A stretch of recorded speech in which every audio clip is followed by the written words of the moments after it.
امام غزالی رحمۃ اللہ علیہ سے یہ واقعہ نقل کیا گیا ہے۔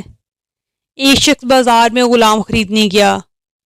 ایک غلام اسے پسند آ گیا۔ بیچنے والے نے کہا کہ اس غلام میں کوئی عیب نہیں، بس یہ ہے کہ اس کو چغلی کی عادت ہے۔ خریدار راضی ہو گیا اور غلام خرید کر گھر لے آیا۔ ابھی کچھ ہی دن گزرے تھے کہ غلام کی چغل خوری کی عادت نے یہ گل کھلایا کہ اس نے اس شخص کی بیوی سے تنہائی میں جا کر کہا، تمہارا شوہر تمہیں پسند نہیں کرتا اور اب اس کا ارادہ باندھی رکھنے کا ہے، لہٰذا رات کو جب وہ سونے آئے تو اس طرح سے اس کے کچھ بال کاٹ کر مجھے دے دو تاکہ میں اس پر جادو کرا کر تمہیں دوں اور تم دونوں میں دوبارہ محبت ہو جائے۔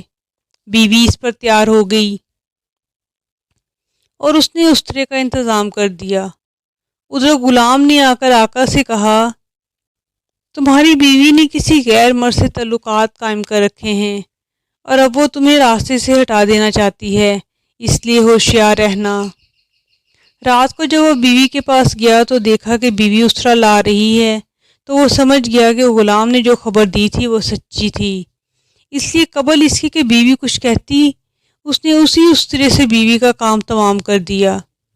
جب بیوی کے گھر والوں کو اس واقعے کا علم ہوا تو انہوں نے آ کر شوہر کو قتل کر دیا۔ اس طرح اچھے خاصے خاندانوں میں خون ریزی کی نوبت آ گئی۔ الغرض چغل خوری ایسی بری بیماری ہے جس سے معاشرہ فساد کی اماج کا بن جاتا ہے۔ اس لیے حضرت حذیفہ رضی اللہ تعالیٰ عنہ بیان کرتے ہیں کہ میں نے خود رسول اللہ صلی اللہ علیہ وآلہ وسلم کو فرماتے ہوئے سنا ہے، چغل خور آدمی جنت میں داخل نہ ہوگا۔